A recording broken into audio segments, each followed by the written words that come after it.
पुर्तगाल Europe का सबसे पुराना देश है। इसे शराब, आधुनिक शहरों और अद्भुत समुद्र तटों का देश भी कहा जाता है। ऐसा लगता है कि पिछले कुछ वर्षों में ही लोगों को यह एहसास होने लगा है कि यह देश कितना अविश्वसनीय है। 2010 के दशक के दौरान अधिक से अधिक पर्यटक इस पश्चिमी यूरोपीय देश में आए थे। नमस्ते दोस्तों, सिल्वर जर्नी में आपका फिर से स्वागत है। मेरा नाम अक्षय है। हम आशा करते हैं कि आप दुनिया में कहीं भी हों, आपका सप्ताह शानदार रहेगा। इस वीडियो में हम आपको 17 कारण बताएंगे कि हम क्यों सोचते हैं कि पुर्तगाल यूरोप में सबसे अच्छा देश है, और खैर मेली तो दुनिया का सबसे अच्छा देश भी है। Number 17, weather. पुर्तगाल की क्लाइमेट शानदार है, जहां प्रतिवर्ष 200 से अधिक दिन धूप रहती है और औसत तापमान लगभग 20 डिग्री रहता है। यूरोप के पश्चिमी छोर पर स्थित लिस्बन है महाद्वीप का सबसे धूप वाला राजधानी शहर, जो औसत का दावा करता है प्रतिवर्ष लगभग 2800 घंटे धूप। पिप्पिन, एथेंस, जहां प्रतिवर्ष लगभग 2770 घंटे सूर्य रहता है।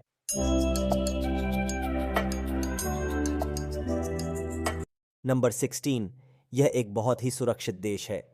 जब आप पुर्तगाल आते हैं, यूरोप के सबसे अधिक लोकप्रिय स्थलों की तुलना में एक चीज़ तुरंत नोटिस करेंगे। ये बहुत बहुत सुरक्षित लगता है। ऐसा इसलिए है क्योंकि पुर्तगाली सुरक्षा को बहुत गंभीरता से लेते हैं। वास्तव में ग्लोबल पीस इंडेक्स में पुर्तगाल दुनिया का तीसरा सबसे शांतिपूर्ण देश है। इसके पड़ोसी इटली 36वें, फ्रांस 21वें और स्पेन 30वें स्थान पर है। पुर्तगाल एक ऐसा देश है जहां के लोग स्पष्ट रूप से एक दूसरे के प्रति सम्मान रखता है। नंबर 15, ये आकर्षक शहर हैं।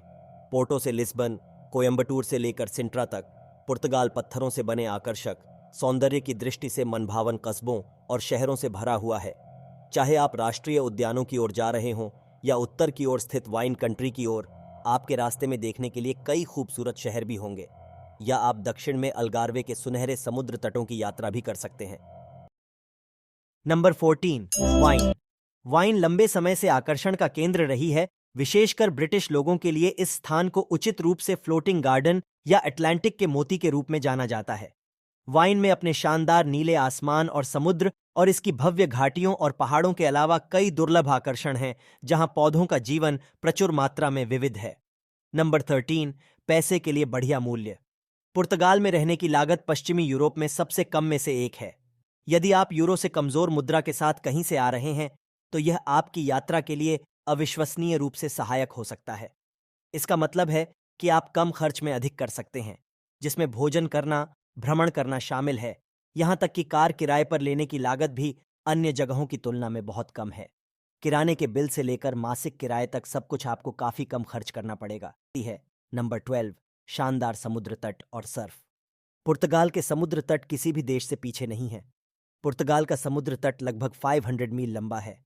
आपको अपने आप को पार्क करने और कुछ सुंदर धूप का आनंद लेने के लिए एक सुंदर जगह मिल जाएगी। दुनिया की सबसे बड़ी लहर को एक हवाईयन सर्फर द्वारा 90 फीट की ऊंचाई पर पकड़ने के बाद यह देश अपनी आदर्श सर्फ स्थितियों के लिए प्रसिद्ध हो गया है। ऐसे कई सर्फ आवास हैं जिनमें ऑन साइट प्रशिक्षक भी हैं। रहने के लिए प्रति रात मात्र 15 यूरो से 30 यूरो से शुरू होकर यह एक है यदि आप सीखना चाहते हैं और फिर भी अपने शत्रुतापूर्ण सामुदायिक माहौल को प्राप्त करना। नंबर 11, आकर्षक ग्रामीण इलाके। यदि आप शहरों से दूर ड्राइव करते हैं और पुर्तगाल के छोटे गांवों के अंदर जाना शुरू करते हैं, तो आप देखेंगे कि ग्रामीण इलाके इस देश की सबसे आश्चर्यजनक सुंदरियों में से एक है। यदि आप खाने के लिए रुकते हैं या गांवों का पता लगाते हैं, तो आप देखेंगे कि लोग नए चेहरों को देखकर बेहद स्वागत करते। Number 10, night life. लिस्बन और पोर्टो की सड़कों से लेकर अल्गार्वे के पंपिंग समुद्र तटीय रिसॉर्ट्स तक, टाइल्स पर एक रात बिताने के लिए पुर्तगाल का प्यार कोई रहस्य नहीं है। हालांकि कम झ्यात है कि देश में एफ्रो हाउस के प्रति लगाव बढ़ रहा है, जिसे अफ्रीका से आयात किया जा रहा है, जैसे कि यह फैशन से बाहर हो रहा। नंबर 9, हर दिन सूर्यास्त। सूर्यास्त किसे पसंद नहीं है? खैर, जब वे अटलांटिक तट के पार होते हैं तो वे और भी बेहतर हो जाते हैं। इसके पश्चिम की ओर मुख वाले समुद्र तटों के लिए धन्यवाद। आप साल के हर दिन एक अद्भुत सूर्यास्त देखेंगे।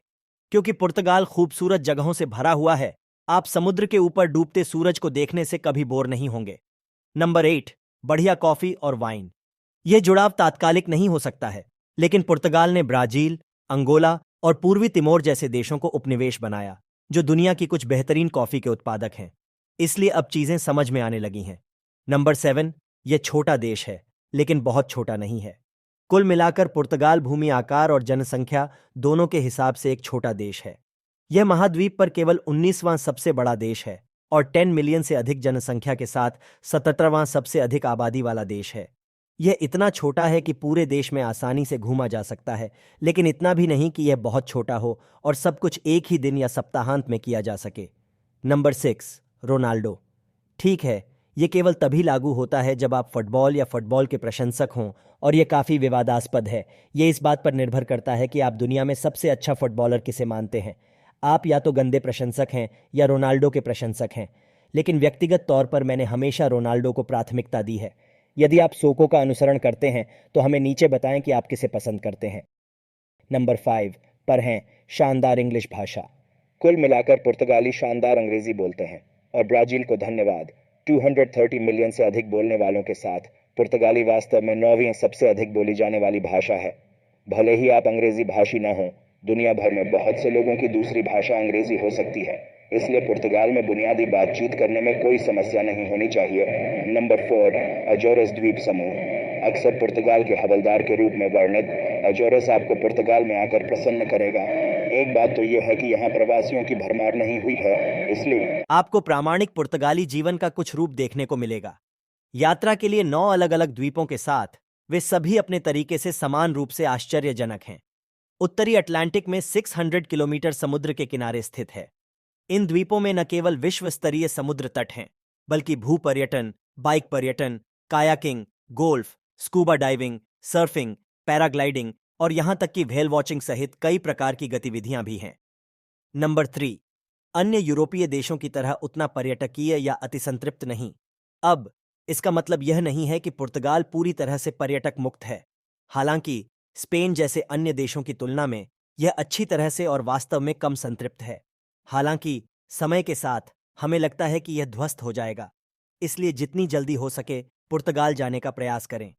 नंबर 2, अविश्वसनीय हॉस्टल जो होटलों की तरह हैं।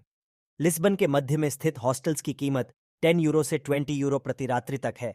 यह इस बात पर निर्भर करता है कि आप क्या खोज रहे हैं, और पोर्टो उस सीमा के उच्च अंत में आता है। शायद सबसे अच्छी बात यह है कि उनमें अक्सर नाश्ता शामिल होता है। वे आरामदायक होते हैं और उनमें बड़ी साफ जगह होती है। नंबर 1, यात्राओं के लिए बढ़िया सड़क। जब तक आप यूके या ऑस्ट्रेलिया से नहीं हैं, पुर्तगाल में गाड़ी चलाना आसान काम होगा। सड़कें अच्छी तरह से बनाए रखी गई हैं और बहुत स्पष्ट रूप से चिह्नित हैं। स्थानीय लोग सम्मानजनक हैं और ऐसा लगता है कि हर कोई आसान गति से सड़क साझा करने में सक्षम है। कार किराए पर लेने पर भी बहुत अधिक खर्च नहीं होता है। यह एक शानदार सड़क यात्रा के लिए एकदम सही नुस्खा है। आप लगभग 10 दिनों में पुर्तगाल के तट के साथ लिस्बन से फोरो तक अपना रास्ता बना सकते हैं और बीच में परिदृश्यों की एक पूरी दुनिया देख सकते हैं। हमारे पास ये 17 कारण हैं कि हम क्यों सोचते हैं कि पुर्तगाल दुनिया का नहीं तो यूरोप का सबसे अच्छा देश है। बेशक दुनिया के किसी भी अन्य देश की तरह यह संपूर्ण नहीं है, इसमें कुछ कमियां हैं। हालांकि इस आश्चर्यजनक देश की पॉजिटिविटी आसानी से नेगेटिविटी पर भारी पड़ती है। हम देख सकते हैं कि यह अधिक से अधिक लोकप्रिय क्यों हो रहा है। तो वीडियो देखने के लिए आपका बहुत बहुत धन्यवाद। आपका दिन मंगलमय हो और हम जल्द ही आपसे मिलेंगे। बेशक अगर आपको वीडियो अच्छा लगा हो तो लाइक करना ना भूलें, और यदि आप दुनिया भर के देशों के बारे में सीखना पसंद करते हैं तो सब्सक्राइब करें। आपका बहुत बहुत धन्यवाद और हम जल्द ही नए वीडियो में आपसे मिलेंगे।